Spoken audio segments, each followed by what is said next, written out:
I'm going to make some chocolate chip tea cookies today. So I'm going to use my KitchenAid mixer. We're going to need a cup of butter. We're going to need half a cup of powdered sugar, a teaspoon of vanilla extract, 2 cups of flour, 1.5 cups of semi-sweet chocolate chips, and then the rest you're going to put into a Ziploc bag like this, and I'll explain that to you here in a little bit. But what I'm going to do first is I'm going to put my butter and my powdered sugar, and we're going to put it in the mixer until it becomes fluffy, and you want to do this at high speed. So I will be right back when I have those ingredients in the bowl. Okay, we have the 1 cup of softened butter in the bowl, and we have that half a cup of powdered sugar in the bowl. You do want to make sure that you do not melt the butter. You want to make sure that the butter is laid on the counter and softened. Otherwise, it will not come out right. Trust me, believe me, I've tried, and this is my second attempt making this because I don't like to follow directions. But in baking, you absolutely need to follow directions. I'll be back when this is blended.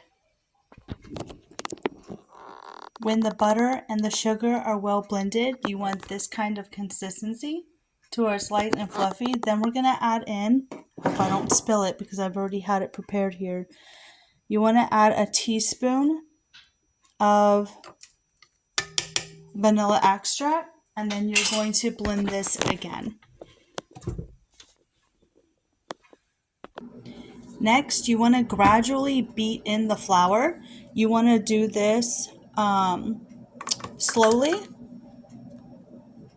So you're just going to add some of the flour a little bit at a time. It is going to be 2 cups of flour. So a little bit at a time.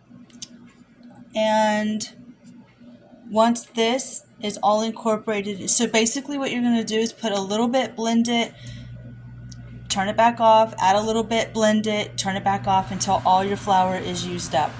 So I'm going to go do this step next, and I'll bring you back for the next step. Once everything is well incorporated together, well blended, so I added the flour, you're going to add your semi-sweet chocolate chips.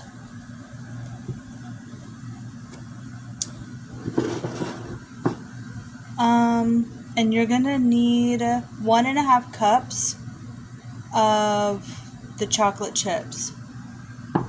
I don't know if we're going to actually need that much, but we'll see. I don't think we will.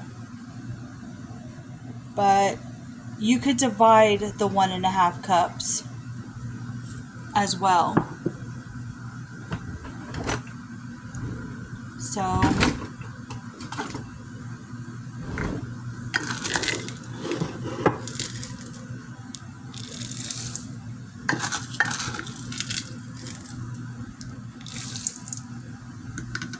So I'm going to get this. Once you have your chocolate chips in, you just want to mix it in with your spoon or your spatula. You just want to fold it in. You don't want to put the blender or the KitchenAid back on and blend it. You just want to fold it in.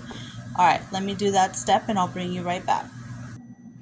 Okay, so I just put about a cup of chocolate chips into this. And I folded it all in, got it mixed up. The next step you want to do, well, you want to make sure your oven's set to 350. So that way that has time to heat up. And then I have a sheet pan that has parchment paper on it.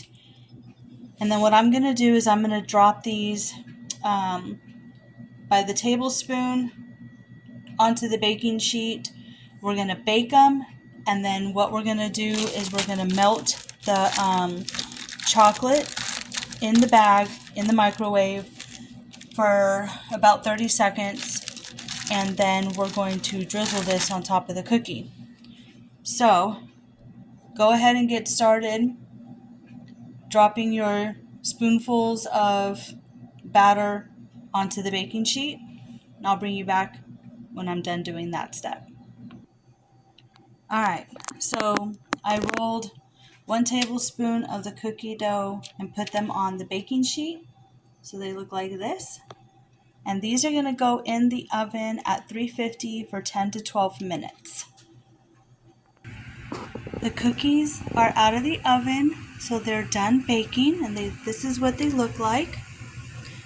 So you can actually, they don't expand out, so you can actually put a few more cookies in between and get quite a bit of cookies on this baking sheet. So now what I'm going to do is I'm going to melt those chocolate chips in the microwave for about 30 seconds or more, depending on how long it takes to melt the chocolate chips. And then we're going to cut the end of the tip of the bag and drizzle some chocolate on here. Alright, so I moved the cookies onto a baker's rack, and this might not come out as pretty as the picture, but we're going to put some chocolate on these cookies, and then we're going to go ahead and transfer these onto a plate and put them in the refrigerator for about 5 minutes until that chocolate sets. Alright guys, I hope you enjoy these cookies. Bye!